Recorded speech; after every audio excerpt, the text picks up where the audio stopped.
She saved the devil from hell, stole his watch to pay her rent, and accidentally signaled the apocalypse to the underworld. The Velvet Room wasn't a nightclub. It was a temple where sins were baptized in champagne and blood debts were settled with handshakes that felt like nooses. Politicians laundered influence over imported whiskey. Celebrities hid scandals behind velvet curtains. And men like Kai Jin came to pretend the violence that built their empires had been civilized into something respectable.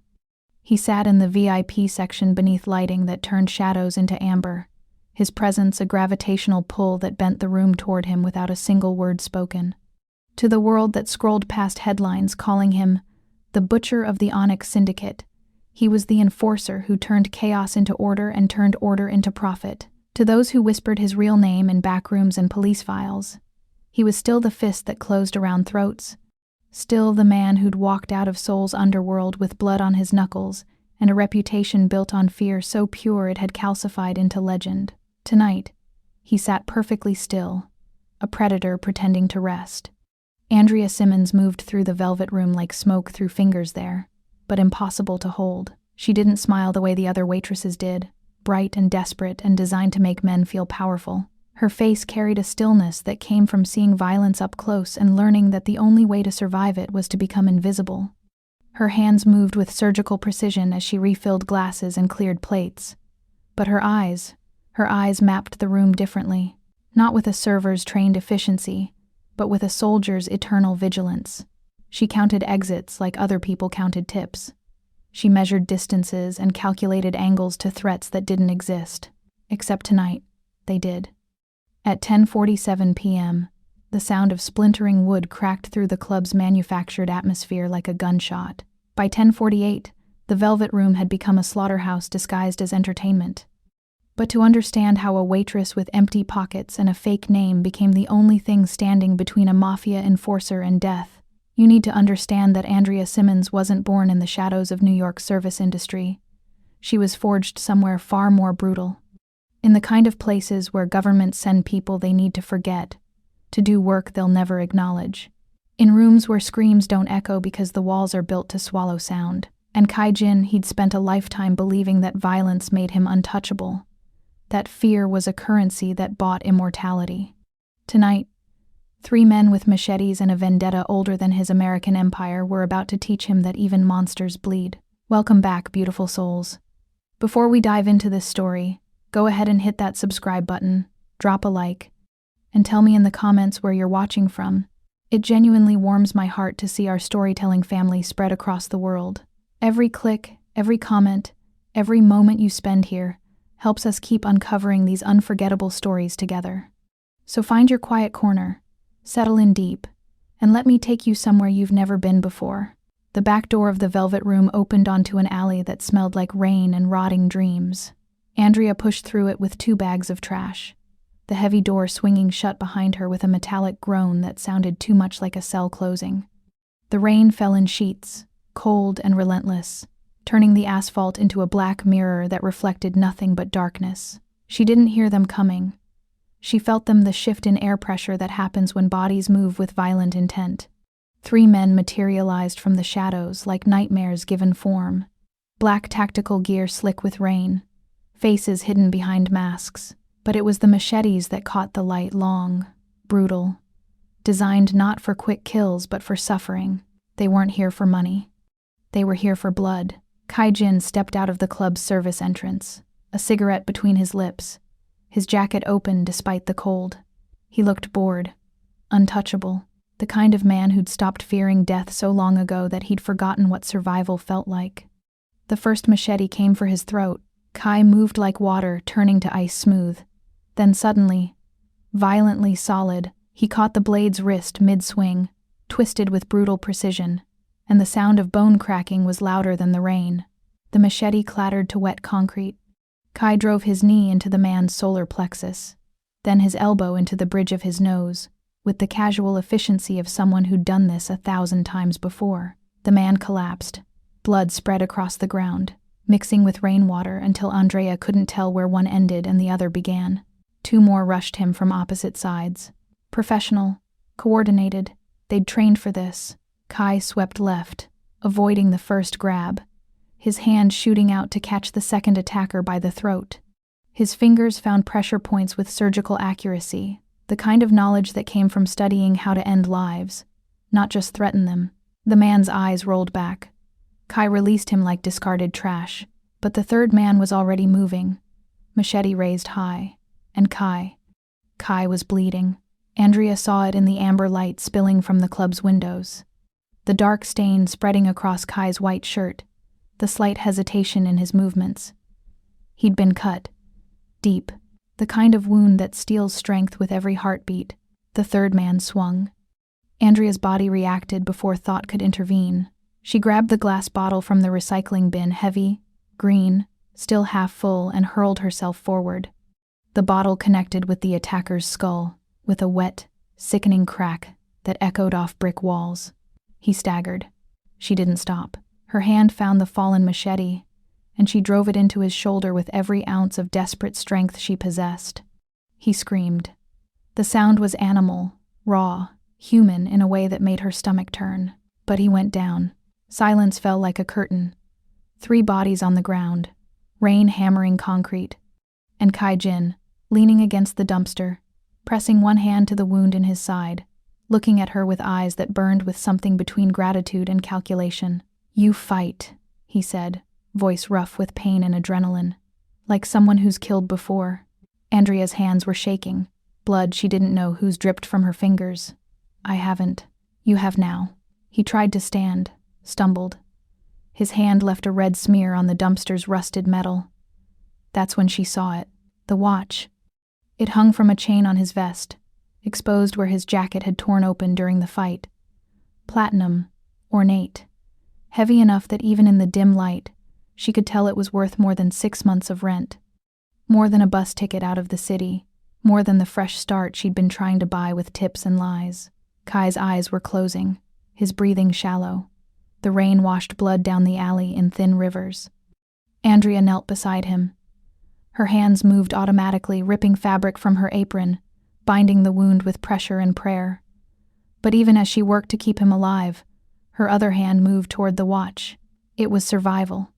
It was necessity. It was theft.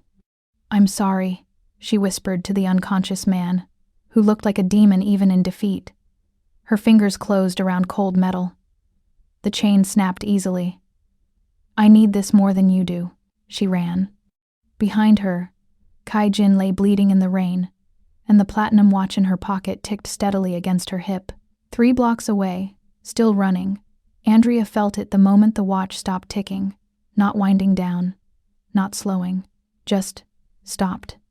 And in the distance, across the New York skyline, sirens began to wail. Not 1 or 2, dozens, hundreds. Like the entire city had suddenly woken up screaming. She looked down at the watch in her shaking hand. On its face, where numbers should have been, was a single engraving in Korean characters she couldn't read.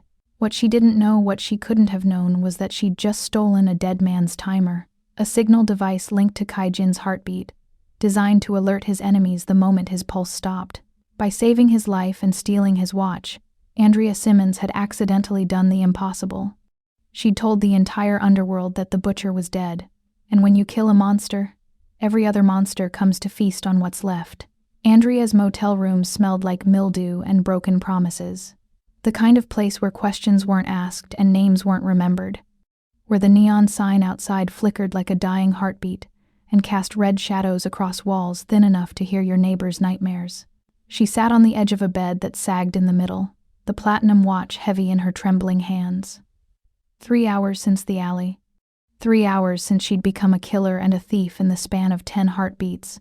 The blood had washed off her skin easily, too easily, like her body was already practiced at erasing evidence of violence. But the weight wouldn't wash away. The watch was beautiful in the way dangerous things often are. Ornate engravings crawled across its surface like vines. Platinum so pure it seemed to glow in the dim light. She'd tried every pawn shop on her route here. All closed, all dark, as if the city itself had conspired to keep her holding stolen time. Andrea turned it over in her hands, searching for a clasp, a way to open it, and see what made it so valuable that a man like Kai Jin would wear it into battle. Her thumbnail found a seam. The back popped open with a soft click. No gears, no mechanism, just a small glass window revealing what looked like a computer chip, and beneath it, a slip of microfilm so thin she could see light through it. Her blood turned to ice water. She held it up to the lamp. Names. Dozens of them, printed in font so small she had to squint. Addresses, dates, and beside each name, a single word in red: eliminated or pending. Her eyes scanned down the list, some part of her already knowing, already bracing for impact. Solace, Andrea. 1247 Morrison Street. Pending. The watch slipped from her fingers, hit the floor with a sound like a death knell. She'd robbed the man sent to kill her, saved the life of her own executioner. The irony would have been funny if she could remember how to breathe. A sound outside. Footsteps in the hallway. Slow, measured. The walk of someone who knew exactly where they were going. Andrea's body moved on instinct. She grabbed the kitchen knife from the kitchenette, dull, cheap, barely sharp enough to cut bread, but it was all she had. Her back hit the wall beside the door. Her heart hammered so hard she could feel it in her teeth. The footsteps stopped. Right outside her door. The lock clicked. Not picked. Not forced. It simply unlocked, as if the door had decided to betray her. It swung open slowly, deliberately, and Kai-jin stepped inside. He looked different than he had in the alley. The ruined suit was gone, replaced by a black shirt that hugged his frame, dark jeans, boots that made no sound on the stained carpet. But it was the bandages that caught her attention. White gauze wrapped around his torso, visible where his shirt hung open, unstained by blood, which meant someone had stitched him up. Someone with skill. He wasn't supposed to be standing. Wasn't supposed to be alive. Much less hunting her down with eyes that burned like coals in shadow. Kai kicked the door shut behind him without looking. His gaze locked on her, on the knife in her shaking hand, and something that might have been amusement flickered across his face. "You think that will stop me?"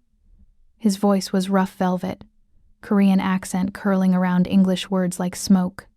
Andrea's throat was desert dry. "Stay back." He moved. Not fast, not slow, inevitable. Like a tide you couldn't outrun. She lunged with the knife. His hand shot out, caught her wrist mid-thrust, his grip iron wrapped in silk. He twisted, not violently, just with enough pressure that her fingers opened and the knife clattered to the floor. Then he was crowding her against the wall, his body a wall of heat and barely restrained violence. One hand still holding her wrist, the other braced beside her head. He towered over her, close enough that she could smell him antiseptic and rain and something darker, more primal underneath. "Where is it?" he asked quietly. "I don't." "The watch, Andrea." Her name in his mouth sounded like a verdict. "How do you know my name?" "I know everything about you." His thumb pressed against her pulse point, feeling her heart race. "I know you've been in New York for 14 months. I know you work 3 jobs under 3 different names. I know you live off the grid because you're hiding from something. Or someone. You don't know anything." But her voice cracked. Kai's eyes narrowed. They were so dark they looked black in the dim light, reflecting nothing, revealing nothing. "I know you opened the watch. I know you saw the list. I know you're trying to figure out why your name is on it." Andrea's breath stuttered. His face was so close she could see the faint scar along his jawline, could count the stitches barely visible beneath his collar. "Are you here to finish the job?" Something shifted in his expression. Not softening, Kai-jin didn't soften, but a crack in the armor, a glimpse of something almost human underneath the monster. "If I wanted you dead," he said, voice dropping to barely above a whisper, "you'd have died in that alley. The men who attacked me, they weren't there for me. They were there because of you." The room tilted. "What?" He released her wrist, but didn't step back. His hand moved to the wall beside her head, caging her in. "The Onyx Syndicate issued the hit on you 2 weeks ago. I was assigned as courier to deliver the execution order to the field team. But I never delivered it. I buried it. Told them the intel was bad, that you'd already left the city." "Why?" The word came out broken. "Because I don't kill women who've done nothing wrong." His jaw tightened.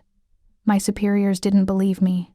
They sent those men to the alley to eliminate both of us. You as the target, me as the liability who refused to follow orders. Andrea's mind raced. So you were trying to save you before they could find you? Yes. His gaze dropped to her lips, then back to her eyes. And then you saved me instead. Ironic, isn't it? I didn't know. I know. His hand moved from the wall to her face, thumb brushing her cheekbone with a gentleness that contradicted everything else about him. She flinched. He didn't pull away. But now there's a bigger problem.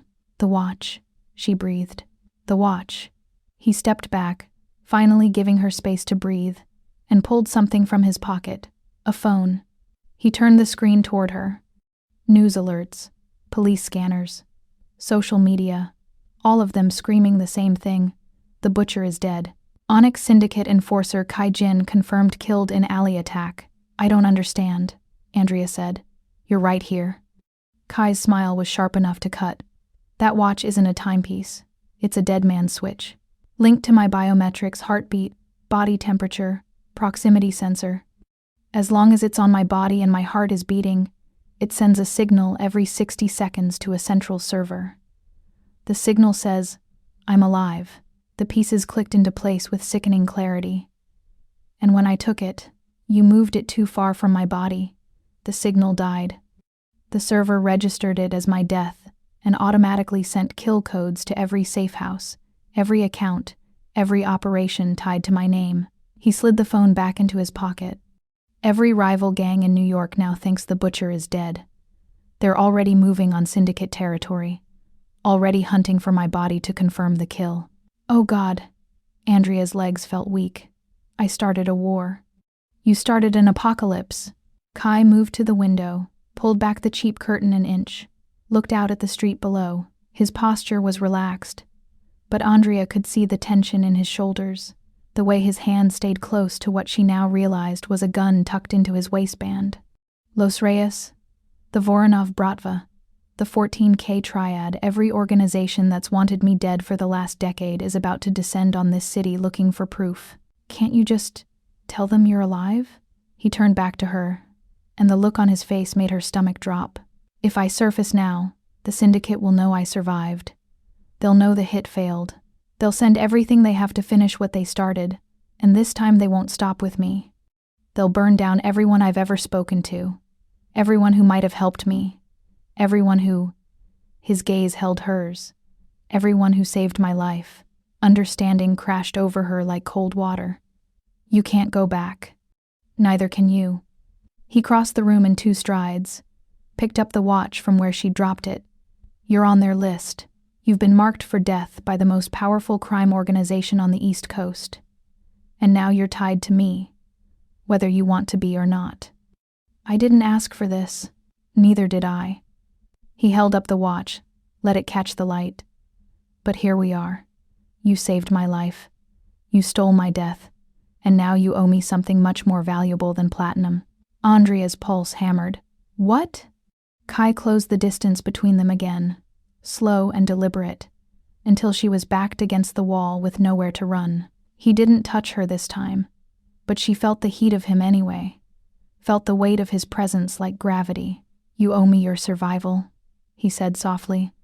Because if you die, I lose the only witness who can prove those men in the alley were dirty cops, the only person who can testify that I acted in self-defense. You die, I become a cop killer with no alibi. You live. We both might make it out of this. You're saying I'm your insurance. I'm saying you're mine. The words settled between them like a blade. Until this is over. Until we fix what you broke. You belong to me, Andrea Simmons. Not as a possession, as a responsibility. My responsibility to keep breathing. She should have been terrified. Should have run. But something in the way he looked at her like she was a problem to solve. A mission to complete. Something valuable instead of disposable made her stay still. And if I refuse? His smile was dark. Then you'll be dead by morning, because the syndicate has already sent someone to this motel. They'll be here in, he checked his watch, 3 minutes. Maybe 4 if we're lucky. As if summoned by his words, the sound of tires screeching in the parking lot shattered the night. Kai's hand found hers. Choose fast, die alone, or live as mine. Andrea looked into his eyes, dark, dangerous, promising nothing but more violence, and made the only choice survival ever allows. I'm yours, he smiled. Not kindly. Good, now run. The fire escape rattled under their weight as they descended into the alley behind the motel. Andrea's hands were slick with sweat on the rust-flaked metal, her feet slipping on rungs that groaned like they might give way any second. Above them, the sound of her motel room door being kicked in echoed through the night. Wood splintering, voices shouting orders in clipped military cadence. Kai dropped the last 6 feet to the ground, landing in a crouch that should have torn his stitches. He turned, reached up, hands finding her waist. Let go. She did. He caught her, absorbed her weight with barely a grunt, set her down with a gentleness that contradicted the violence humming beneath his skin. This way. He didn't let go of her hand. His grip was firm, possessive, pulling her down the alley toward a black motorcycle parked in shadow. No license plate, no identifying marks, the kind of vehicle that existed to disappear. Andrea had never been on a motorcycle. Kai threw a leg over it, the engine roaring to life with a sound like a big cat waking, and gestured for her to climb on behind him. Hold on, he said. She wrapped her arms around his waist carefully, avoiding the bandages, and felt the hard muscle beneath his shirt, felt his heartbeat against her palms.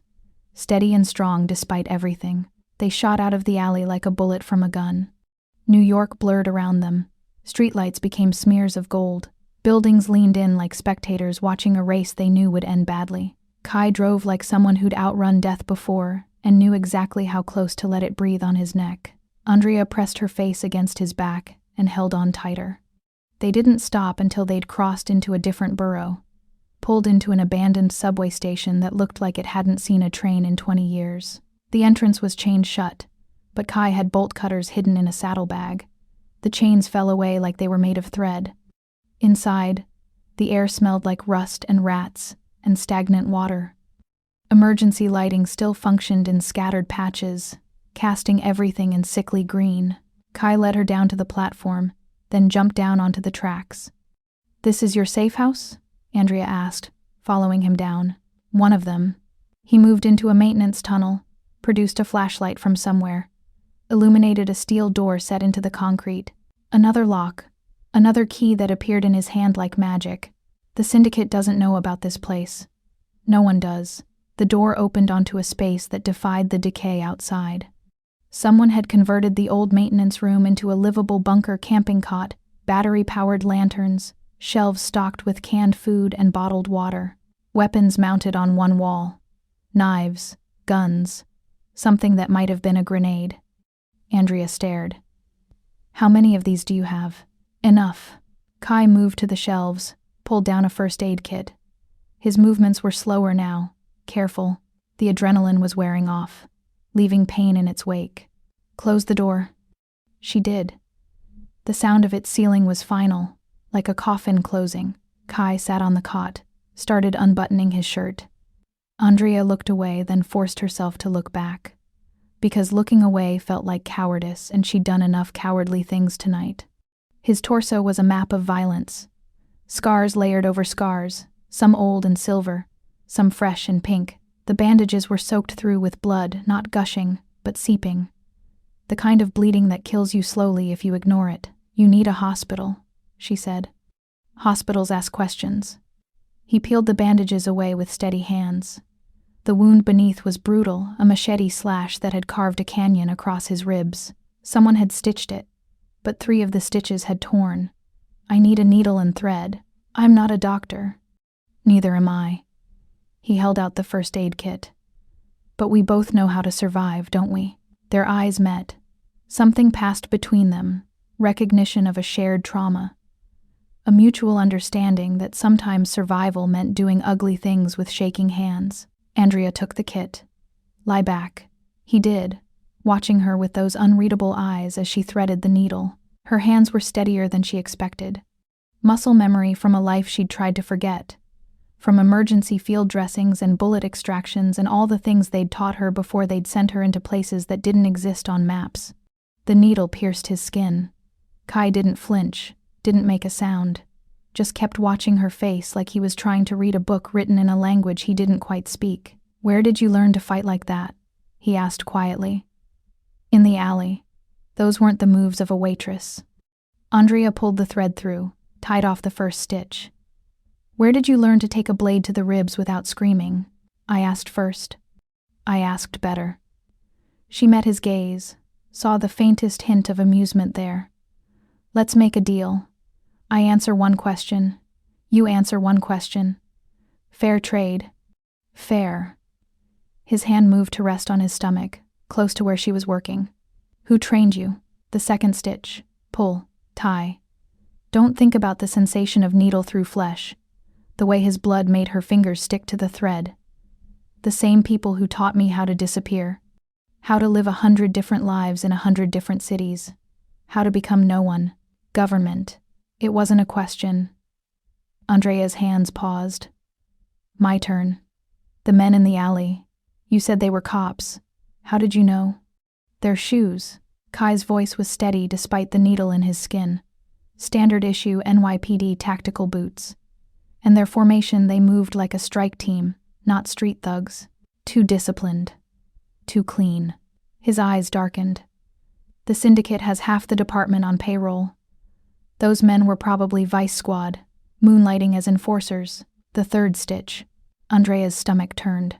"So when I killed him, you killed a dirty cop. Still a cop." Kai's hand shifted, his fingers brushing against her wrist. Not grabbing, just there. A point of contact. But he was trying to murder an unarmed man in an alley. Any jury would call it defense of another. Would they? Andrea's laugh was bitter. "I'm a black woman with no ID who killed a white cop. You think any jury in America would believe my story?" Kai was quiet for a long moment. When he spoke, his voice carried weight. "I would testify. I would tell them exactly what happened. That you saved me. That you're innocent." "Why?" She looked up from her work, met his eyes. "You don't know me. Don't owe me anything. Why would you put your neck out for someone who stole from you?" His hand moved from her wrist to her face, fingers sliding along her jaw with a tenderness that made her breath catch. His thumb traced her cheekbone, and she realized she was trembling not from fear, but from something more dangerous. "Because you made a choice in that alley," Kai said softly. "You could have run, could have let me die and taken the watch off my corpse. But you saved me first. You stopped the bleeding before you robbed me." His smile was sharp. "That makes you either very stupid or very good. I'm betting on good." "You'd lose that bet." Andrea forced herself to focus on the stitching, on the mechanical task instead of the warmth of his hand on her skin. "I'm not good. I just couldn't watch someone die. That's the definition of good. That's the definition of weak." "No." His fingers tightened slightly, turning her face back to his. "Weak would be hiding. Weak would be letting fear make your choices. You ran toward violence to stop it. That's the opposite of weak." Andrea couldn't breathe. He was too close, too intense, looking at her like she was something precious instead of disposable, like she mattered. It had been so long since anyone looked at her like she mattered. "Last stitch," she whispered, pulling away to focus on the wound. She tied it off, cut the thread with scissors from the kit. The stitches weren't pretty, but they'd hold. Kai's skin was warm under her fingers as she applied fresh bandages, her hands moving with automatic precision across the landscape of his torso. When she finished, Kai sat up slowly, wincing despite his attempts to hide it. He caught her wrist before she could pull away completely. "My turn for a question," he said. "You already asked two." "Then you owe me one." His thumb pressed against her pulse point again, feeling it race. "Why is your name on the syndicate's kill list?" And there it was. The question she'd been dreading. The truth that could end whatever fragile alliance they'd built in blood and stitches. Andrea pulled away, stood up, put distance between them. "I testified." "Against who?" "Against a syndicate operation in Miami. 3 years ago. I was working undercover for the FBI. Deep cover, embedded in a trafficking ring they were running through the port." The words tasted like ash. "I brought them evidence. Names, dates, routes. Enough to put away 37 people for life. Kai's expression didn't change. And the trial never happened. Someone in the FBI leaked my identity before the indictments were sealed. The syndicate killed my handler, killed my backup, killed everyone who knew I existed. Her hands were shaking again. I ran, changed my name, changed everything. Thought I'd buried it deep enough that they'd never find me. But they did. They always do. She turned to face him. That's why my name is on the list. I'm not just a witness. I'm the witness. The one who could still testify if the case ever got reopened. As long as I'm alive. I'm a threat. Kai stood, moving toward her with that same inevitable quality. And Kai Jin, the butcher, was assigned to kill you. Yes, but I didn't. No. She met his gaze. Why? He stopped inches away, close enough that she could feel the heat radiating off his skin, could see the way his pupils dilated in the dim light. Because I read your file. All of it. Not just the syndicate version, the real one. I have contacts in the FBI, people who owe me favors. I know what you really did in Miami. Andrea's heart stopped. What did I do? You saved 43 women and children from those shipping containers. Got them out before you called in the raid. Made sure they were safe before you burned everything down. His voice dropped. The syndicate calls you a traitor. I call you a hero. I'm not. Don't. His hand found her face again, forced her to look at him. Don't diminish what you did. You risked everything to save people no one else cared about. People the world pretends don't exist. That takes courage. That takes strength. His forehead almost touched hers. That makes you someone worth protecting. The air between them was electric, charged with something Andrea didn't want to name. She could feel her body leaning toward his, could feel the magnetic pull of someone who understood violence and still chose mercy when it mattered. We should sleep, she whispered. Figure out next steps in the morning. Kai's smile was slow, dangerous. I don't sleep much. Hazard of the profession. Then keep watch. She moved past him toward the cot. Wake me if someone tries to kill us. Andrea. She stopped, looked back. His expression was unreadable in the green emergency lighting, but his eyes burned. Thank you. For the stitches. For the alley. For not running when you had the chance. I'm still here because you said I'd be dead by morning if I left. You're still here, Kai said quietly. Because you choose to be. Don't lie to yourself about that. Andrea didn't have an answer. She lay down on the cot, turned her face to the wall, and listened to Kai move around the bunker behind her, checking weapons, securing the door, doing whatever it is monsters do when they pretend to be men. But as sleep finally dragged her under, the last thing she felt was the weight of his jacket settling over her like a shield, and the last thought she had before darkness took her was that maybe, just maybe, she'd found the one person in the world more dangerous than her past. Morning came in shades of green emergency lighting that never truly changed. Andrea woke to the smell of instant coffee and the sound of Kai's voice speaking rapid Korean into a phone. She kept her eyes closed, listening, trying to catch the cadence even though she didn't understand the words. His tone shifted, cold, clipped, angry, then softer, almost pleading, then cold again, final, before the call ended with a sharp snap. You can stop pretending to sleep, Kai said in English. Andrea opened her eyes, sat up. He was shirtless again, the fresh bandages stark white against his skin, holding out a cup of coffee that steamed in the cool underground air. She took it. The cup was warm against her palms. Who were you talking to? Someone who no longer exists. He sat on the floor across from her, his back against the concrete wall. I just burned my last bridge out of this city. What do you mean? Kai was quiet for a long moment, staring at his own coffee like it held answers. When he finally spoke, his voice carried the weight of confession. I told you the syndicate sent me to kill you. What I didn't tell you was why they chose me specifically. Andrea set down her cup. I'm listening. 3 months ago, I was assigned to eliminate a city councilman who was pushing too hard on organized crime legislation. Standard job. I tracked him for 2 weeks, learned his patterns, found the perfect window. Kai's jaw tightened. But when I got to his house, he wasn't alone. His daughter was there, 8 years old. She came downstairs for water, saw me standing in her kitchen with a gun. The underground silence felt heavy, oppressive. She asked me if I was a friend of her daddy's, Kai continued, his voice barely above a whisper. Asked if I wanted to meet her new puppy. She was so innocent, so completely unaware that she was standing 3 feet from death. He looked up, met Andrea's gaze. I couldn't do it, couldn't pull the trigger with her in the house. So I left, called my handler, told him the window closed, that I'd try again later. But you didn't. No. I sabotaged every attempt, delayed, deflected, found reasons why the timing wasn't right.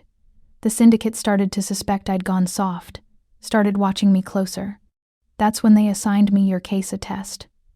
Kill the federal witness, prove my loyalty, or prove I'd become a liability. Understanding crystallized in Andrea's mind. The men in the alley were sent because I failed you too, because I looked at your file and saw another innocent person about to die for doing the right thing, and I couldn't. His voice cracked, just slightly. I couldn't be the person who ends goodness in this world anymore. Andrea moved without thinking, crossing the distance between them, kneeling in front of him. So you tried to protect me. I tried to get the kill order buried. Tried to make it look like you'd left the city, that the intel was bad. But someone in the syndicate didn't believe me. They sent those detectives to the alley to eliminate us, both you as the target, me as the traitor. You weren't coming to kill me. The realization hit her like a physical blow. You were coming to warn me. Kai's eyes were dark, haunted. I was coming to get you out. Had a car waiting 3 blocks from the Velvet Room, fake passport, enough cash to get you to Canada. I was going to put you in that car and tell you to drive until you hit a border, then keep driving. Why? Andrea's hands found his face, forcing him to look at her. Why risk everything for a stranger? Because I'm tired. The words came out raw, broken. Tired of being the monster. Tired of waking up with blood under my nails and dead eyes in my nightmares. Tired of being the butcher. His hands covered hers, pressed them harder against his face like he needed the contact to stay grounded. You were supposed to be my redemption, my one good deed before I disappeared forever, and then I saved you instead. And then you saved me. His laugh was bitter. Ironic, isn't it? The woman I was trying to protect ended up protecting me. The executioner got executed, and his would-be victim became his guardian angel. Andrea's chest ached. She understood the exhaustion in his voice, understood the soul-deep weariness that came from surviving things that should have killed you, from doing things you could never undo. She'd lived it herself in Miami, in the months after the trial collapsed, in every moment since when she'd felt more ghost than human. You're not a monster, she said quietly. Monsters don't refuse to kill children. Monsters don't try to save witnesses. Monsters don't. She stopped, swallowed hard. Monsters don't look at people like me and see something worth protecting. Kai's hands tightened on hers.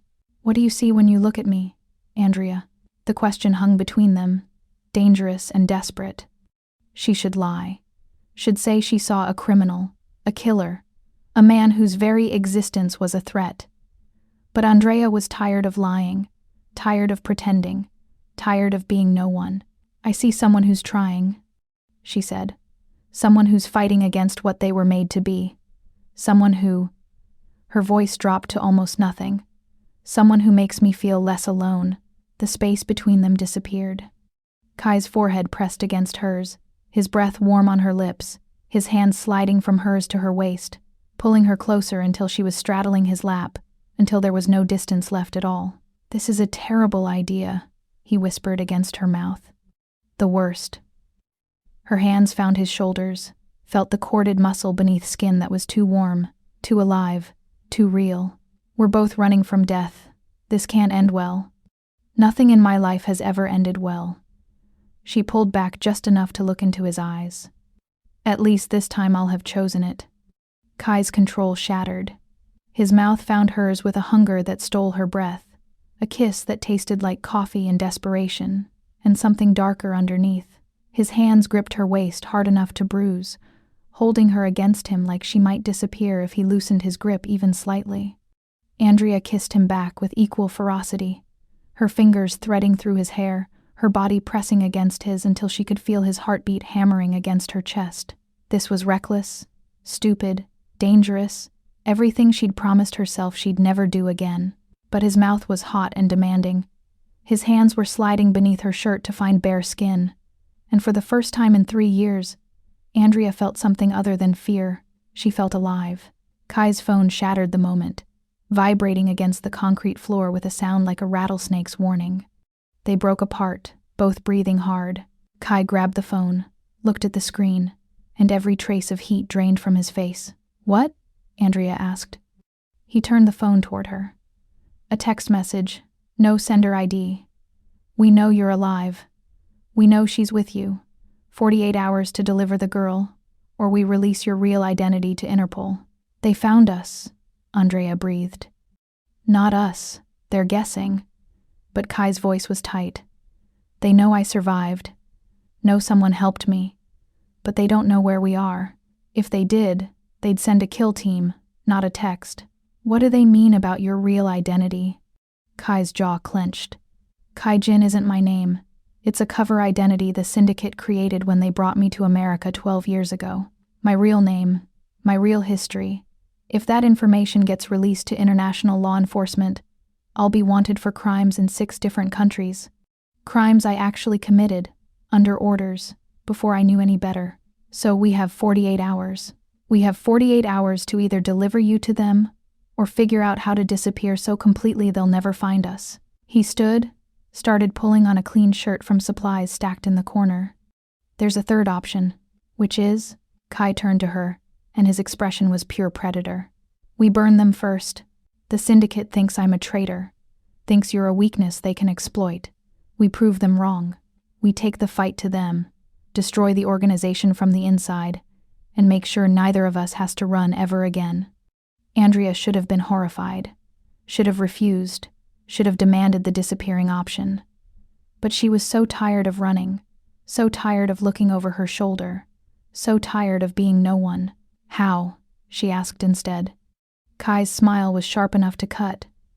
"With the one thing they think they took from me, the watch." He pulled it from his pocket, the platinum timepiece that had started this entire nightmare. "They don't know you still have the microfilm, don't know we saw the kill list. That list doesn't just have witness names, it has dates, locations, assignments, evidence of every murder the syndicate has ordered in the last 5 years." Understanding dawned. "We give it to the FBI." "Better." Kai pulled out a laptop from under the cot, the kind with too many security features to be legal. "We give it to the media. Every news outlet, every investigative journalist, every person with a platform.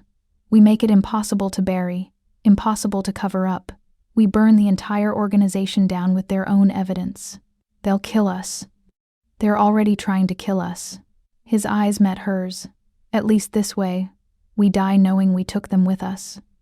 Andrea thought about Miami, about 43 women and children in shipping containers, about all the people the syndicate had hurt, all the lives they'd destroyed, all the blood they'd spilled. She thought about being no one, being nothing, being a ghost haunting her own life. Then she thought about Kai's hands on her waist, his mouth on hers, the way he looked at her like she was real. "Let's burn them," she said. The plan was elegant in its simplicity. Upload the microfilm to 20 different encrypted servers simultaneously, set to auto-release to pre-selected media contacts if they didn't input a cancellation code every 12 hours. Insurance against being killed before the story broke. Mutually assured destruction, digital style. But first, they needed high-speed internet and equipment capable of processing the microfilm, which meant leaving the safety of the underground bunker, which meant risking exposure. "My burner phone is voice only. No data," Kai said, staring at the hard drive in his hand. "And these files are massive. We need a hardline connection and high-speed processing power to upload them before the encryption locks us out." "I know a place," Andrea said, pulling on a jacket Kai had retrieved from his storage. "My brother, he's a tech fixer, works out of a warehouse in Red Hook. If anyone can digitize that film quickly and quietly, it's him." Kai's expression darkened.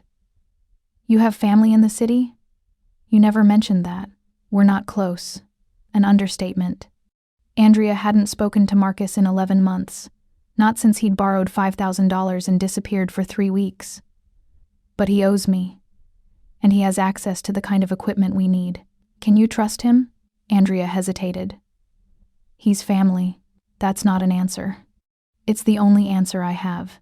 She met Kai's gaze. We need this. Unless you have a better option? Kai was quiet for a long moment, then shook his head. No. But we go armed, and at the first sign of trouble we leave. No heroics, no second chances. They took the motorcycle through back streets and industrial zones, avoiding main roads and security cameras. Andrea's arms wrapped around Kai's waist, her face pressed against his back, breathing in the scent of him mixed with leather and gasoline. Red Hook looked like the end of the world, abandoned warehouses and chain-link fences, streets with more potholes than pavement. Marcus's place was a converted shipping facility with blacked-out windows and a steel door that looked like it could withstand a battering ram. Andrea knocked 3 slow, 2 fast, 1 slow. The code from childhood, from before everything fell apart. The door opened 6 inches, Marcus's face appearing in the gap. He was thinner than she remembered, his eyes shadowed with the look of someone who slept too little and worried too much. Nay? Disbelief colored his voice. Jesus Christ, I thought you were dead. Can we come in? Marcus's gaze shifted to Kai, taking in the expensive motorcycle, the predatory stance, the way he moved like violence wrapped in skin. Who's your friend? Someone who needs your help. Please, Marcus. Something in her voice must have convinced him. The door opened wider. 5 minutes. Then you're gone. The warehouse interior was chaos organized into technical genius server racks, workbenches covered in disassembled electronics, screens displaying code and security feeds. The air smelled like solder and energy drinks. Nice setup, Kai said, his eyes cataloging exits and threats. I do what I do. Marcus closed the door, engaged 3 separate locks. What do you need, Nay? Money? Papers? Because if you're running from whoever put that haunted look in your eyes, I can get you across the Canadian border by. We need you to digitize something. Andrea pulled out the watch, opened it, revealed the microfilm.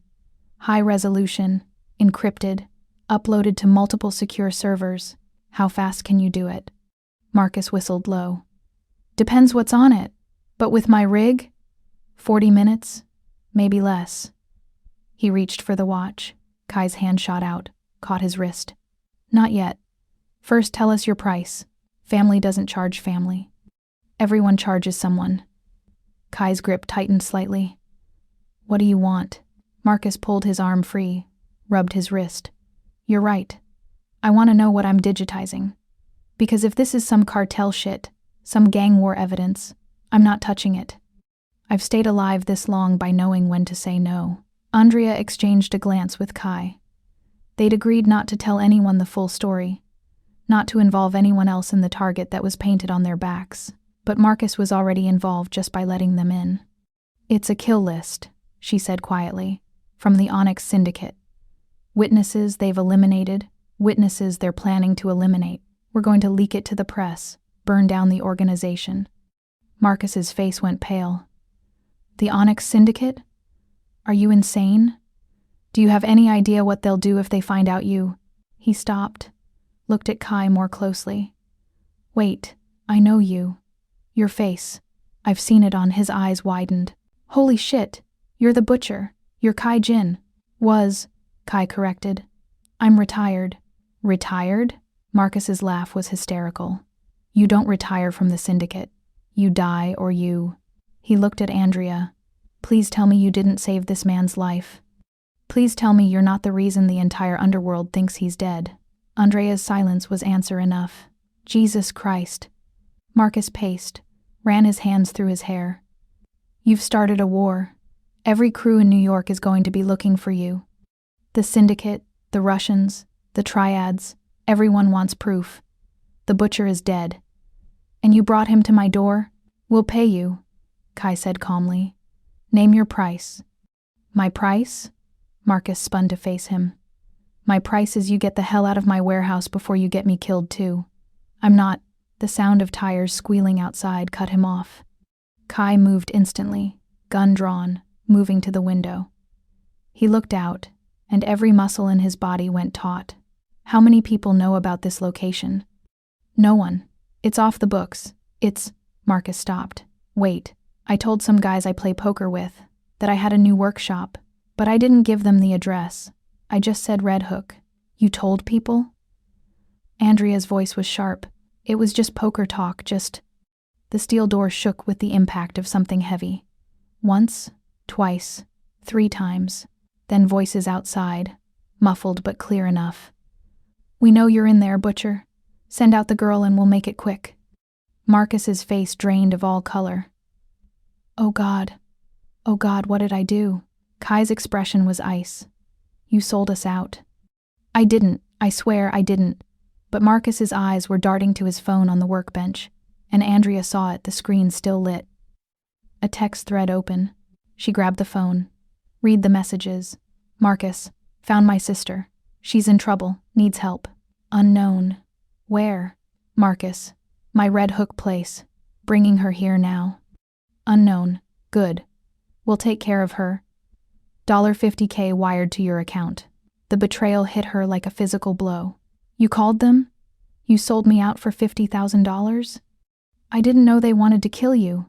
Marcus's voice cracked. They said they just wanted to talk. Said you were a witness to something. That they needed to keep you safe. Kai moved. Fast. He grabbed Marcus by the throat, slammed him against the wall hard enough to rattle the servers. She's your sister. I have debts, Marcus choked out. Gambling debts. The kind of debts that get you killed if you don't pay. They said they'd clear everything, The door exploded inward. 3 men, tactical gear, automatic weapons. They swept the room with military precision, and Andrea saw it in their eyes they weren't here to talk. Kai released Marcus, pushed Andrea behind him, his gun already up and firing. The first man went down with a hole in his throat. The second took 2 rounds to the chest. But the third got a shot off. Kai jerked, stumbled. Blood bloomed across his left shoulder, soaking through his shirt in seconds. Andrea screamed, caught him before he fell. The third man advanced. Weapon trained on them, finger tightening on the trigger, and Marcus hit him from behind with a server rack. Metal met skull with a sickening crunch. The man dropped. Silence. Just for a moment. Just long enough for Marcus to stare at his hands, at the blood on them, at what he'd just done. I'm sorry, he whispered. Nay, I'm so sorry. I didn't know they'd... More sounds outside. Engines, voices, reinforcements. Kai struggled to his feet, his good hand pressed against the bullet wound. Back exit, now. There isn't one, Marcus said. This building has 1 door and then make one. Kai grabbed a workbench, shoved it toward the rear wall. Explosives. You have anything that burns? Marcus stared at him like he was insane. Then understanding dawned. The battery bank. If we overload it, it'll do it. While Marcus worked, Andrea pressed her hands against Kai's wound, trying to slow the bleeding. His face was too pale, his breathing too shallow. Hey, she said fiercely. Stay with me. Don't you dare check out now. Kai's smile was weak. Bossy. Desperate. She kissed him, hard and fast, tasting blood and fear. I'm not done being yours yet. So you don't get to die. Yes, ma'am. The battery bank started smoking. Marcus backed away. 30 seconds. Maybe less. When it blows, the rear wall should. The explosion ripped through the warehouse like an angry god. Andrea felt Kai's arms wrap around her. Felt him turn his body to shield her from the blast. Felt heat and pressure and chaos. Then they were through the hole in the wall, stumbling into the alley behind the warehouse, ears ringing, lungs burning with smoke and chemical fumes. Marcus was with them, somehow his face blackened with soot. This way, I know Kai shot him. Not to kill. The bullet took Marcus in the thigh, dropped him to the pavement, screaming. What the hell? Andrea shouted. He betrayed you. Kai's voice was cold, final. He called the syndicate, told them where to find us, led them right to you. He looked down at Marcus, writhing on the ground. That's a mercy bullet. The syndicate will find him here, and they'll know he failed to deliver. They'll finish what I started. He's my brother. He sold you for money. Kai grabbed her arm, pulled her away even as Marcus screamed after them. He chose his debt over your life. That's not family, Andrea. That's just blood. They ran. Behind them, the warehouse burned, and Marcus's screams faded into the distance, and Andrea felt something inside her break that she hadn't even known was still whole. She'd saved a killer, and the killer had shot her brother, and somehow, she couldn't bring herself to hate him for it.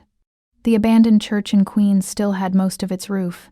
Kai picked the lock on the side entrance, and they stumbled into darkness that smelled like mold and forgotten prayers. Andrea's hands were shaking so badly she could barely hold the flashlight while Kai collapsed against a pew. Blood soaked his entire left side now. Too much blood. The kind of blood loss that shut organs down, that made the world gray at the edges. First aid kit, he managed. My jacket, inside pocket. She found it a compact trauma kit, military grade.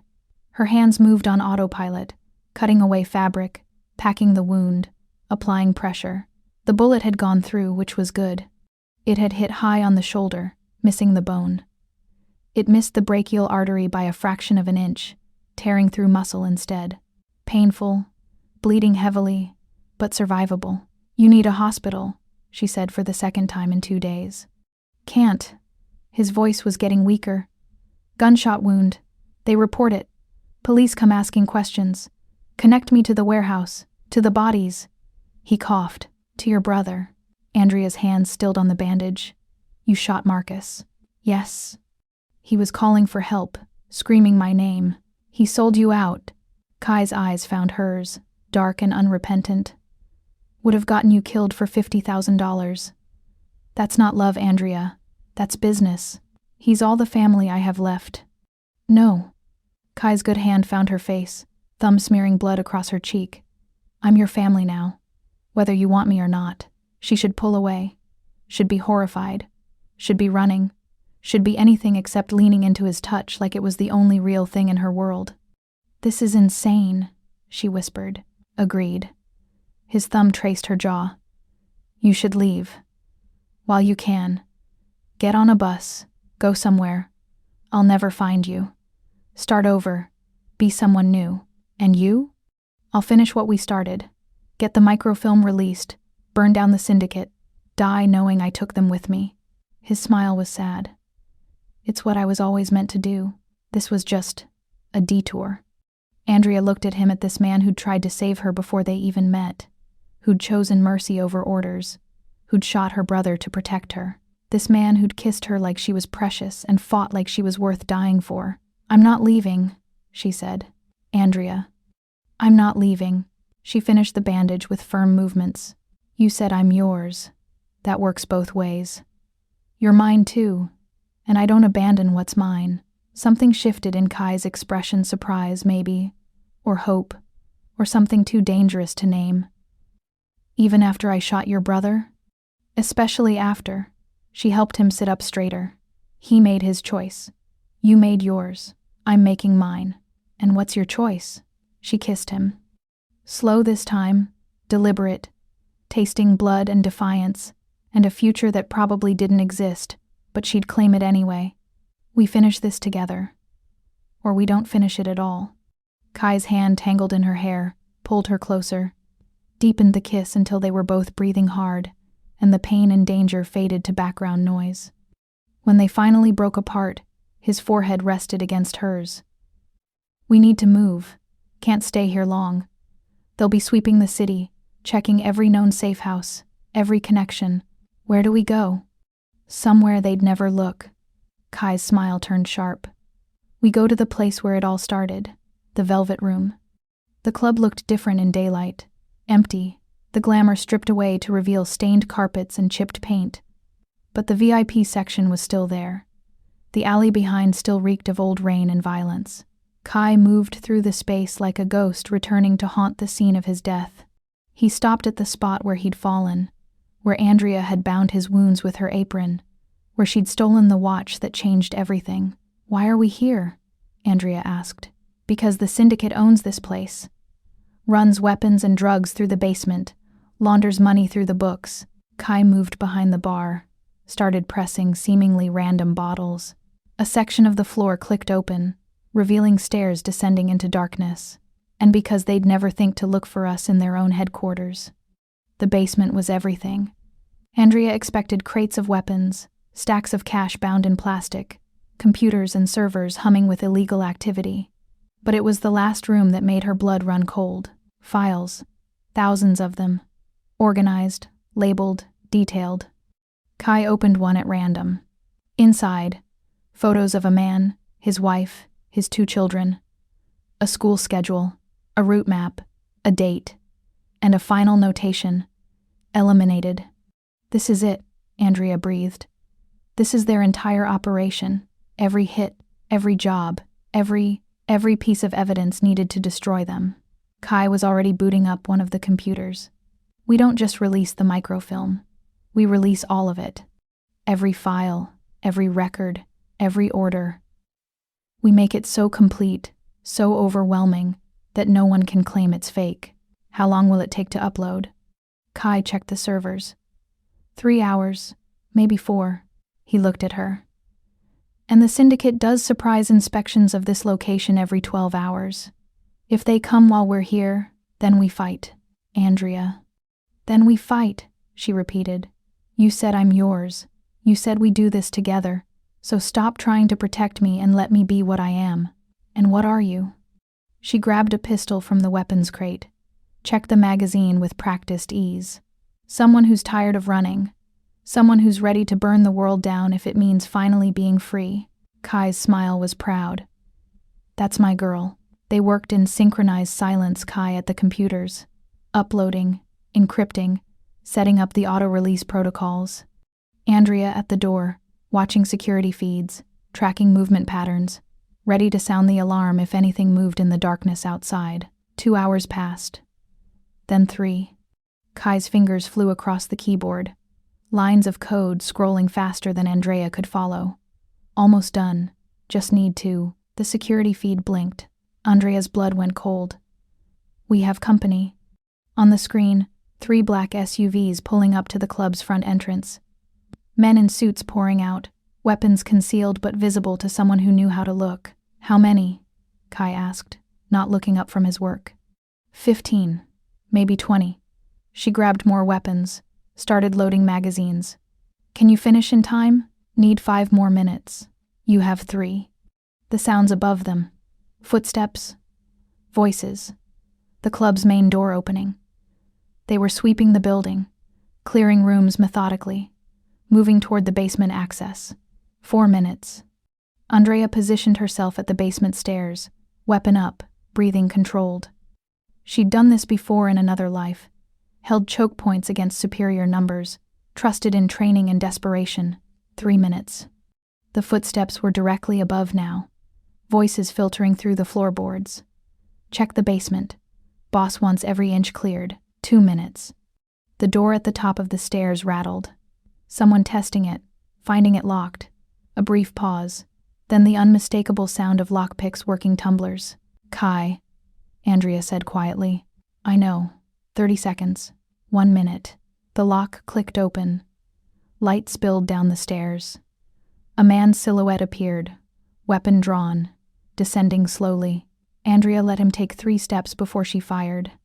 He went down, but his body tumbling down the stairs triggered an immediate response from above gunfire. Controlled bursts, suppressing fire meant to keep heads down while the team advanced. "Done." Kai grabbed her hand, pulled her away from the stairs toward the back of the basement. "There's a service tunnel. Leads to the subway maintenance system. Go." They ran as the basement filled with tactical teams, as bullets sparked off metal pipes and concrete walls.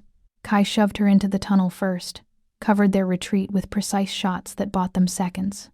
Then they were in darkness, running blind through maintenance tunnels that smelled like rats and sewage. Kai's hand in hers, the only anchor to reality. Behind them, shouts, flashlights, the sound of pursuit. Ahead, nothing but darkness and the desperate hope that they'd live long enough to see their work destroy the people trying to kill them. They burst out of the tunnel into a subway station just as a train was pulling away. Kai yanked open the rear maintenance door, Illegal, dangerous, definitely against regulations, and they hauled themselves inside as the train picked up speed. They collapsed on the floor of the rattling car, gasping for breath, covered in grime and blood and sweat. Andrea started laughing. Couldn't help it. Hysterical, relieved, alive laughter that echoed off the metal walls. Kai looked at her like she'd lost her mind. What's funny? We did it. She pulled out her phone, the burner Kai had given her with the upload confirmation. It's done. Everything's uploading. In 6 hours, every major news outlet in the world will have every file, every record, every piece of evidence. We're still being hunted. I know. She grabbed his face, kissed him hard. But we won. They just don't know it yet. They rode the train to the end of the line, then walked. Kai's shoulder had stopped bleeding, but the wound needed real medical attention soon. Andrea could see fever starting to set in, could see the way he was pushing through pain that would have dropped most men. There's a clinic, she said. In Chinatown, run by a woman who doesn't ask questions. She patched me up once, after Miami. How much does she charge? Whatever you can afford. Andrea guided him down side streets, avoiding cameras and main roads. But there's something I need to know first. Kai looked at her through eyes slightly glazed with pain. What? The bomb. In your file, the one I read there, was mention of a dirty bomb planted somewhere in the city. A fail-safe, in case the syndicate ever fell. She stopped walking, forced him to look at her. Was that real? Kai's silence was answer enough. Where is it? Her voice was steady, but ice was forming in her chest. The 9th precinct. He swayed slightly, caught himself. Underground. Below the holding cells. It's been there for 7 years, dormant, waiting for activation. And the watch is the arming key. I told you it was linked to biometrics, that it signaled my death. What I didn't tell you was that it also had a secondary function. He met her gaze. If the watch goes more than 72 hours without receiving the correct deactivation code, it automatically activates the bomb. Andrea's world tilted. How long has it been since you entered the code? 68 hours.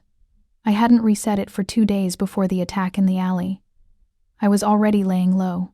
Jesus Christ. She grabbed his arms. We have 4 hours before it goes off? 3.5. Accounting for the delay in my math. Why didn't you tell me? Because there's nothing you can do about it. His voice cracked. The bomb is in a secure location, surrounded by police. The deactivation code changes every 72 hours and is only sent to my syndicate handler's phone. Without that phone, without that code, the bomb detonates automatically. So we get the phone. The handler is in a secure facility. Underground bunker, 24-hour security, biometric locks. Even if we could get to him, and we can't, he'd never give us the code. Andrea's mind raced. Then we evacuate the precinct, call in a bomb threat, get everyone out. And when the bomb squad arrives and doesn't find anything, when the syndicate realizes we're alive and trying to disarm their insurance policy, they'll detonate it remotely just out of spite. Kai's expression was bleak. There's no good option here. We can save the city or we can burn the syndicate. We can't do both. That's not acceptable. It's reality. He started walking again, unsteady but determined. In 3.5 hours, either I die entering that code and the syndicate knows I'm alive, or 47 police officers and everyone in the surrounding blocks die when the bomb detonates. Those are the only options. No. Andrea grabbed his arm, stopped him. There's always another option. We just have to find it. The clinic in Chinatown was exactly as Andrea remembered, a back alley door marked only with Chinese characters. A buzzer that played a melody instead of a tone. The woman who answered was in her 60s, gray hair pulled back severely, eyes that had seen everything and judged nothing. Andrea, she said. I hoped I would never see you again. May, I need help. May's gaze shifted to Kai, took in the blood and the pallor. Gunshot? Through and through, upper shoulder. Come. She opened the door wider, led them into a back room that smelled like antiseptic and herbs. Lay down. This will hurt. While May worked on Kai cleaning, stitching, muttering in Mandarin about foolish people who play with guns, Andrea paced. Her mind wouldn't stop circling the problem. A bomb. A code. 3 hours. Your friend is very stubborn, May said in English, tying off the last suture. The infection is starting. He needs antibiotics. Rest. Not running through the city bleeding. We don't have time for rest. Andrea stopped pacing. May, do you still have connections to the Tongs? The old networks? May's expression became carefully neutral. I am a doctor. I have no connections to organized crime. May. The older woman sighed. What do you need? Access to the syndicate's secure facility. The one in Brooklyn, under the waterfront. That's a death wish. It's the only wish we have left. Andrea knelt beside May. Please. We're trying to stop something terrible.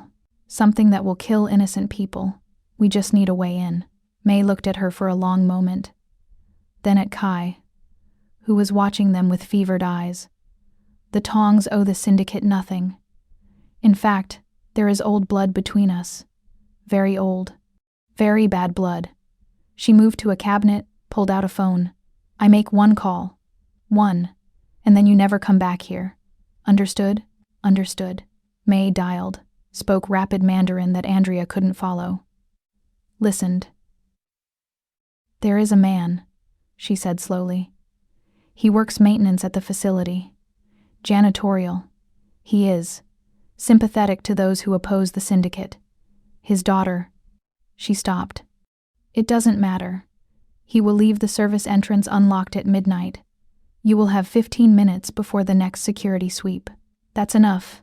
It's not enough. It's suicide. May looked between them. But I think you both know that already. They spent the remaining hours planning.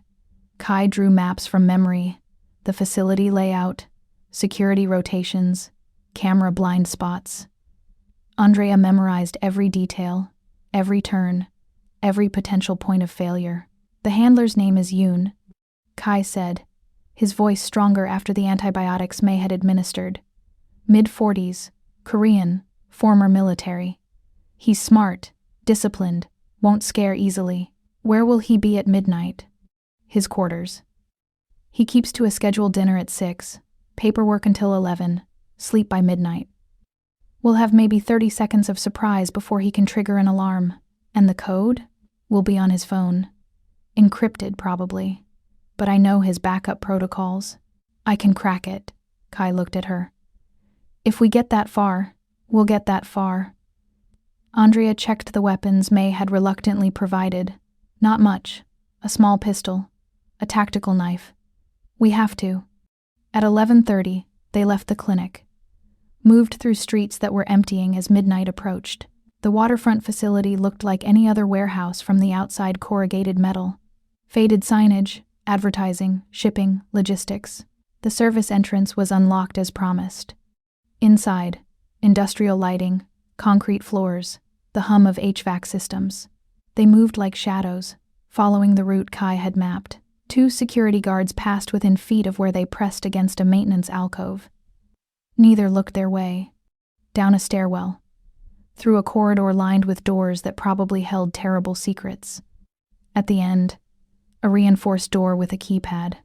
Kai produced a small device from his pocket, connected it to the keypad. Numbers scrolled across a tiny screen until they locked on a sequence. The door clicked open.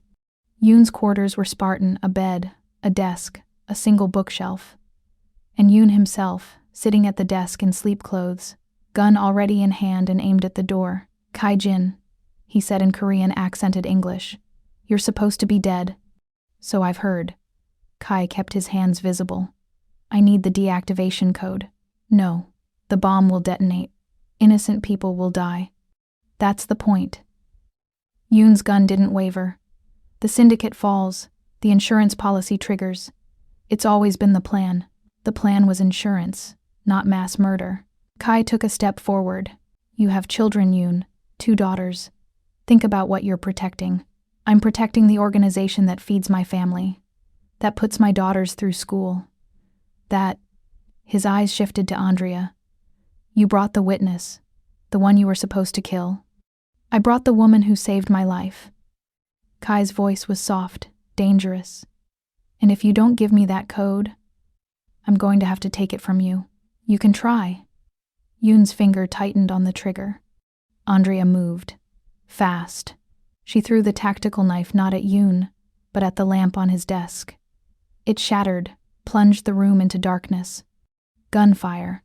Muzzle flash illuminating chaos. Kai dove right, rolled, came up shooting. Andrea went left, low, heard Yoon's grunt of pain as one of Kai's bullets found flesh. Then Kai was on him, gun pressed against Yoon's temple. Phone. Now.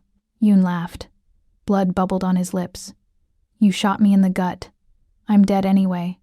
Why would I give you anything? Because your daughters deserve better than growing up knowing their father let a bomb kill children just to protect criminals.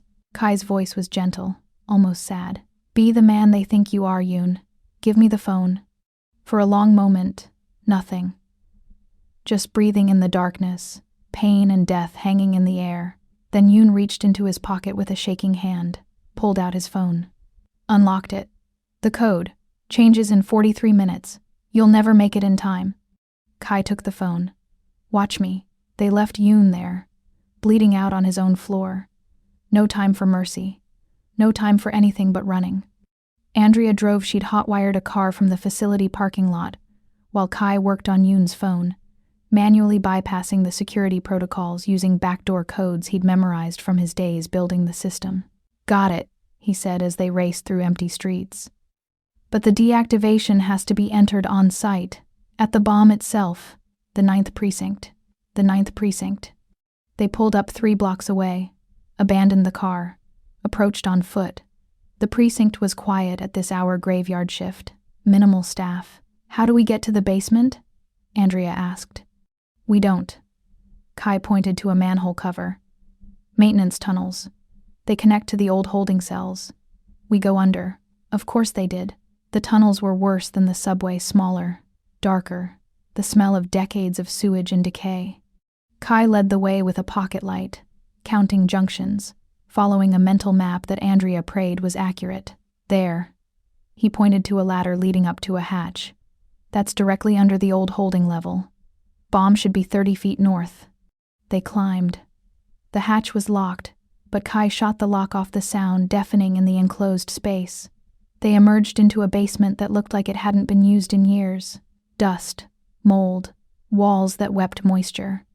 And in the corner, behind a false panel that Kai pried open, the bomb. It looked almost mundane. A steel case, wires, a digital display counting down, 0 hours, 27 minutes and 43 seconds.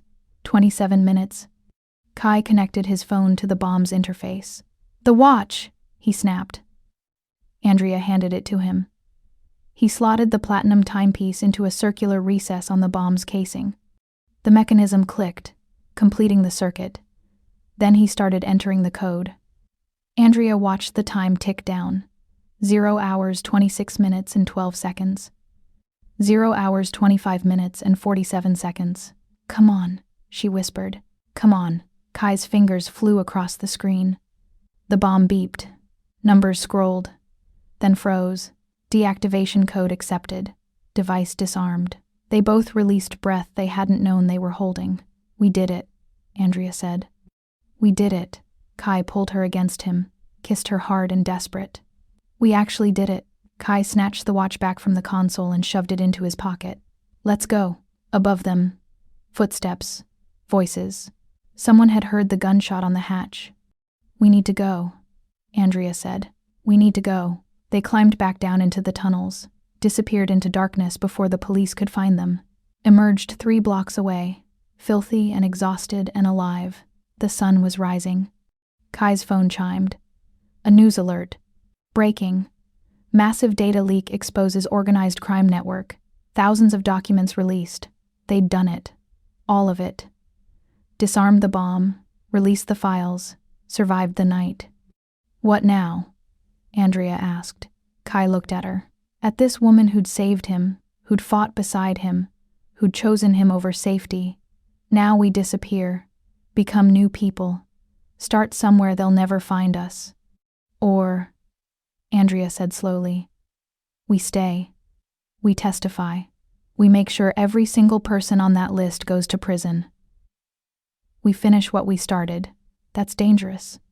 Everything about us is dangerous. She took his hand. But at least we'll be dangerous together. Kai's smile was slow, genuine, the first real smile she'd seen from him. Together. I like the sound of that. The FBI took them into custody within 12 hours. Not arrested protective custody, they called it, though the armed guards and safe house in rural Virginia felt like prison anyway. Special Agent Victoria Reeves was in charge of their case. 50s, sharp-eyed, the kind of woman who'd spent a career not taking anyone's shit. Your data dump just triggered the largest organized crime investigation in U.S. history, she said, sitting across from them in the safe house's kitchen.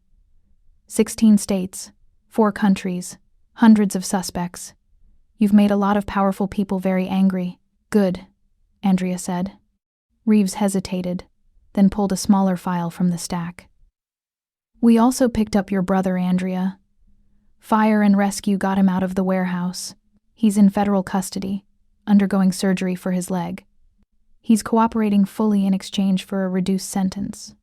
Andrea felt a knot in her chest loosen. She didn't forgive him, not yet. But she was glad he wasn't dead. Reeves smiled. I like you. You have a backbone. She spread folders on the table. But here's the problem. The Onyx Syndicate is like a hydra. You cut off the head, 2 more grow back. The files you released are incredible evidence, but evidence needs witnesses to contextualize it, to testify about what it all means. We'll testify, Kai said. Will you? Because the moment you step into a courtroom, every remaining syndicate member will know exactly where you are. Your faces will be on every news channel, your names in every database. You'll be painted as criminals, traitors, unreliable witnesses. Reeves leaned forward. I'm not trying to scare you. I'm trying to prepare you for what comes next. What does come next? Andrea asked. Trials, plural, could take years. You'll be sequestered, protected, moved from safe house to safe house. No contact with the outside world, no social media, no friends, no family. Just you, your testimony, and the hope that the system you're trusting actually works. Kai and Andrea exchanged a glance. They'd been through too much to back out now. We're in, Andrea said. The trial started 6 months later. The media called it the trial of the century. Criminal RICO, charges against 247 defendants.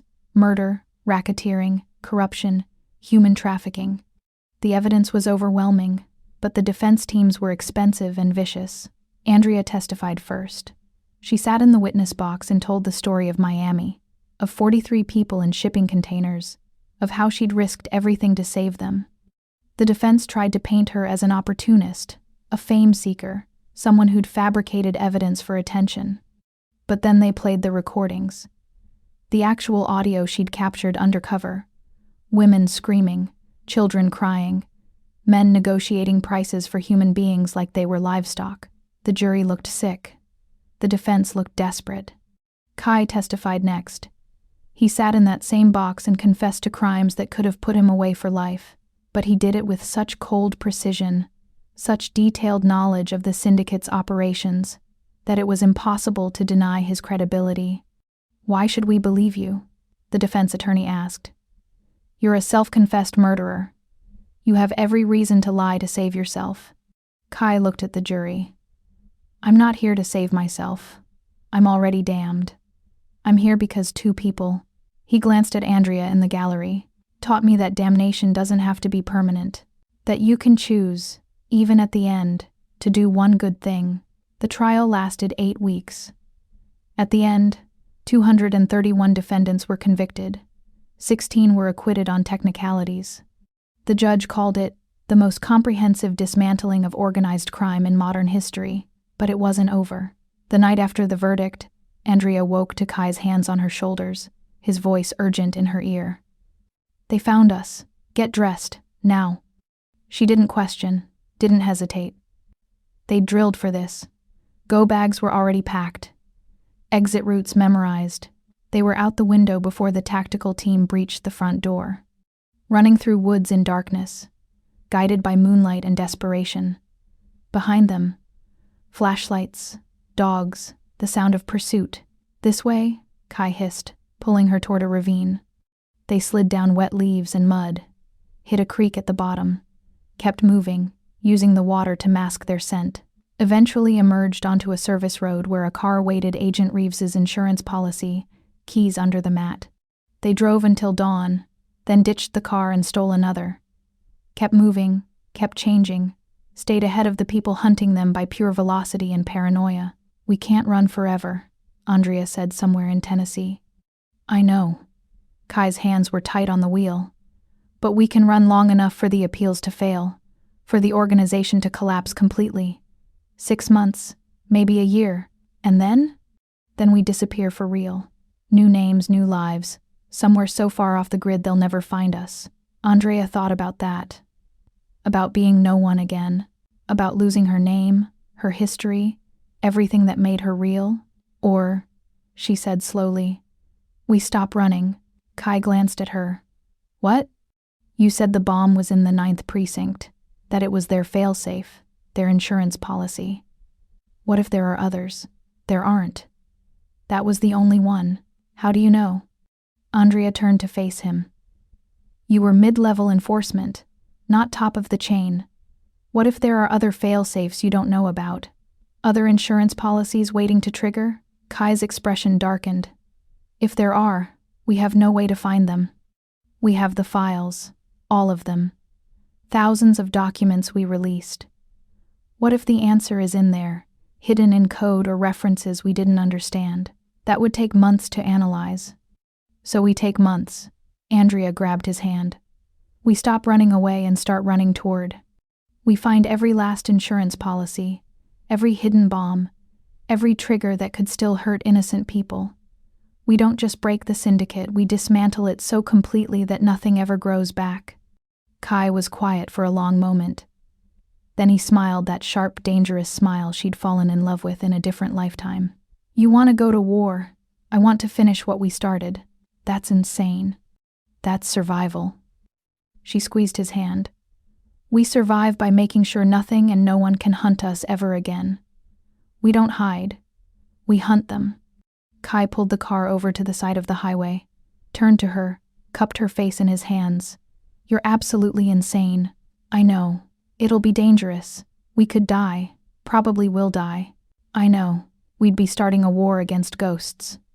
Against people who've already been convicted but still have resources, connections, reach. I know." She kissed him. "But we'd be doing it together. And together we're unstoppable." Kai searched her face for doubt and found none. Together. They didn't disappear. They dug in. Using the released files as a roadmap, they started tracking down every loose end, every hidden asset, every contingency plan the syndicate had built. They found offshore accounts and drained them, donated the money to trafficking victim support networks. They found hidden weapons caches and reported them to federal authorities. They found 3 more bombs smaller than the dirty bomb, but still deadly, and disarmed them all. It took 18 months. 18 months of living in the shadows, of moving from city to city, of sleeping with one eye open and weapons within reach. But slowly, inexorably, they won. The last loose end was in New Orleans. A syndicate lieutenant who'd avoided conviction on a technicality, who was rebuilding operations, gathering survivors, trying to resurrect the organization. They found him in a warehouse by the docks. The confrontation was brief, violent, ended with Kai standing over the man who'd ordered Andrea's death 3 years ago, gun to his head. "Do it," Andrea said quietly. "End this." Kai's finger tightened on the trigger, then stopped. "No," he said.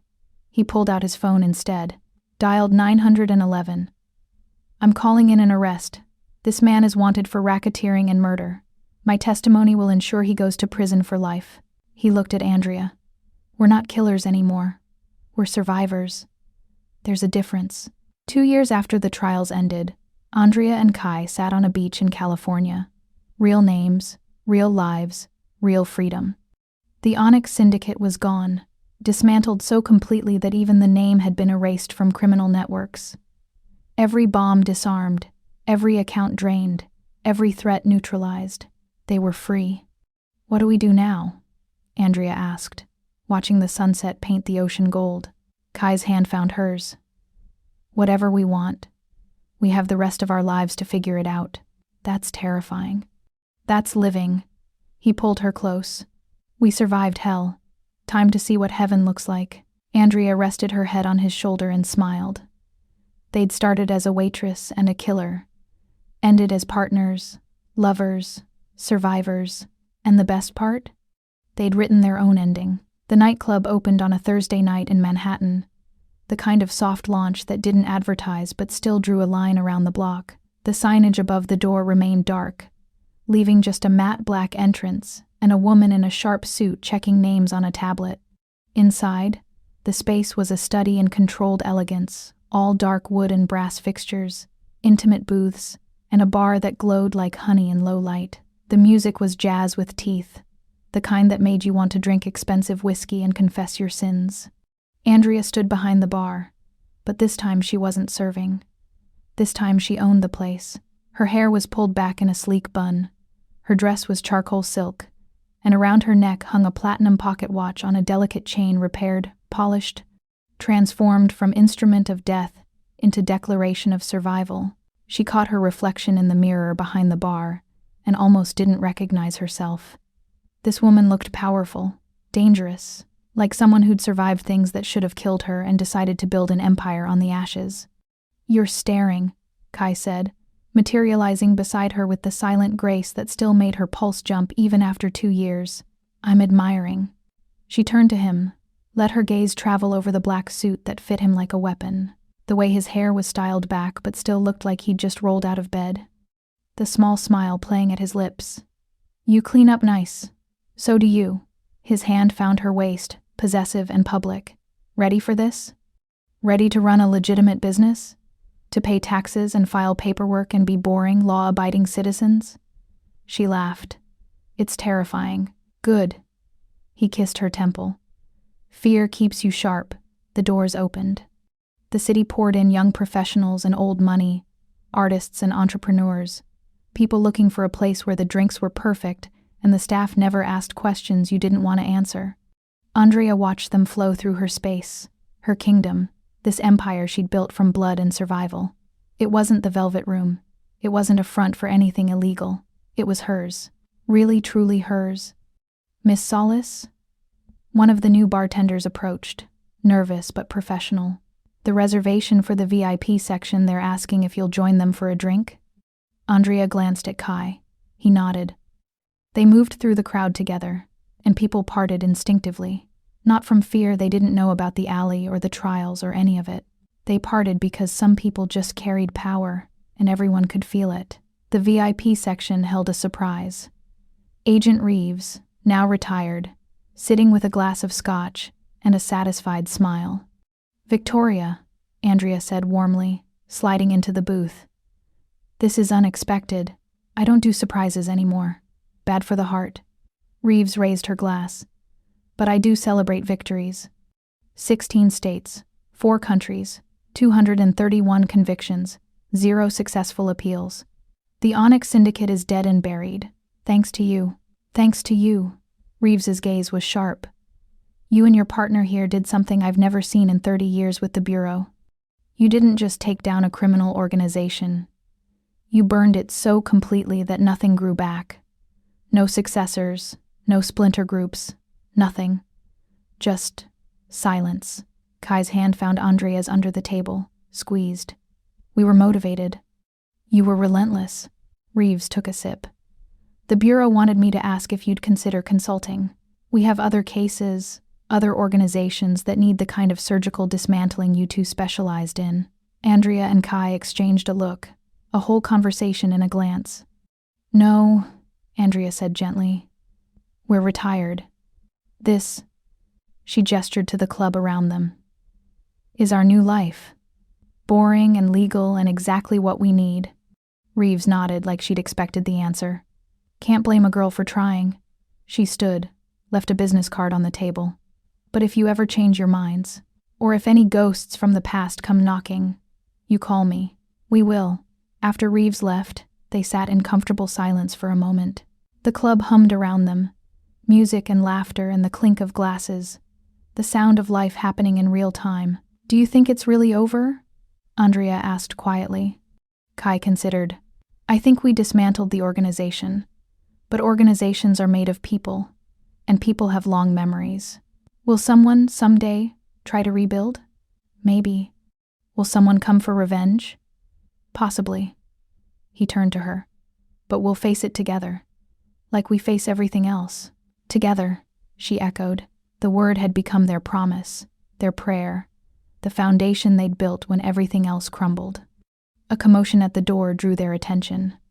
Security was turning someone away, a man in an expensive suit who clearly thought money bought entry anywhere. "Should I handle it?" Kai asked, already half standing. "No." Andrea put a hand on his arm. "Let security do their job. We hired good people. Let them prove it." They watched as their head of security, a former Marine named Torres, who took exactly zero shit from anyone, politely but firmly escorted the man out. "Professional, controlled, perfect. We did good," Kai said. "We did good," Andrea agreed. The rest of the night passed in a blur of introductions and champagne, of congratulations and carefully veiled curiosity. Everyone wanted to know their story, how they met, how they'd built this place, what they'd done before. Andrea had her answer polished and perfect. "We were in security consulting. Decided we wanted something more, tangible, something we could build instead of tear down. Not a lie, just not the whole truth." At 2 a.m., they locked the doors behind the last customer. The staff cleaned up efficiently, and within 30 minutes, the club was empty except for the two of them. Andrea kicked off her heels, groaned with relief. Kai loosened his tie, poured them both a drink from the top-shelf bourbon they kept for themselves. They sat at the bar, not behind it, not in front of it, but perched on the stools like any other couple having a nightcap. "First night was a success," Kai said, raising his glass. "First night was perfect." Andrea clinked her glass against his. "Here's to many more." They drank.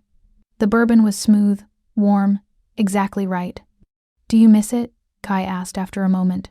"The adrenaline, the danger, the sense that we were fighting for something bigger than ourselves." Andrea thought about the question seriously. Did she miss the fear? The constant vigilance? The weight of knowing that one mistake could get them both killed? "No," she said finally. "I don't miss the danger, but I do miss the purpose. The feeling that we were making a difference, changing lives, saving people who couldn't save themselves. So let's do that here." Kai gestured to the club around them. "This place, we make it more than just a nightclub. We make it a sanctuary. A place where people can come and feel safe, feel seen, feel like they matter. We hire people who need second chances. We support causes that protect the vulnerable. We build something that matters." Andrea looked at him, this man who'd been an enforcer and a killer, who'd tried to save her before they even met, who'd chosen redemption over survival time and time again. "You're suggesting we become philanthropists. I'm suggesting we use what we built to build something bigger." His hand found hers again, that constant point of contact that anchored them both. "We survived hell. Let's make sure other people don't have to." It was perfect. Of course it was. Because Kai saw her completely, saw the warrior who wanted peace but couldn't stop fighting, the survivor who needed purpose or she'd drown in normalcy. "Okay," she said. "But we do it smart. Quietly. No press, no attention. We just help. One person at a time, one person at a time," Kai agreed. They finished their drinks in comfortable silence. Eventually, Kai stood, held out his hand. "Come on, let's go home." Home. The word still felt foreign, fragile. They'd moved 17 times in 2 years, never staying anywhere long enough to call it home. But now they had an apartment in Brooklyn, a lease in their real names, furniture they'd picked out together. Home? Andrea took his hand, let him pull her up. They locked up the club with the kind of care you give to something precious, something worth protecting. Outside, the city was quiet in that 3 a.m. way, not sleeping, just pausing, gathering strength for another day. They walked the empty streets hand in hand, and Andrea felt something she hadn't felt in years. Peace. Not the absence of danger, danger would always find them eventually, but the presence of something stronger. Choice. Purpose. The knowledge that they'd faced the worst the world could throw at them and come out the other side not just alive, but together. At a crosswalk, waiting for the light to change even though no cars were coming, Kai pulled her close. "I love you." He didn't say it often, didn't need to. But when he did, it felt like a gift, like a weapon, like a promise carved in stone. "I love you too." She kissed him there on the empty street corner, tasting bourbon and belonging. "My killer, my savior, my partner in everything. Are we good people?" Kai asked, echoing the question she'd asked 2 years ago in a burning warehouse. Andrea smiled against his mouth. "No, we're survivors, and we own this city." But this time, when she said it, she didn't mean it as conquerors. She meant it as protectors, as builders, as two people who'd been through hell and decided that heaven was something you made with your own hands. One day at a time, the light changed. They crossed the street together, moving toward home, toward morning, toward whatever came next. Behind them, the nightclub's sign finally flickered to life letters in brass and neon that spelled out a promise. The Velvet Second. A second chance. A second life. A second shot at becoming something more than the sum of their scars. And as they disappeared into the Brooklyn night, two shadows became one, and the city kept turning, and somewhere in the darkness, other people who needed saving were about to find that salvation came in unexpected forms. Sometimes it looked like a waitress with a bottle in her hand. Sometimes it looked like a killer who chose mercy. And sometimes, if you were very lucky, it looked like both of them together building something beautiful on the ashes of everything that tried to destroy them. The end, but also the beginning.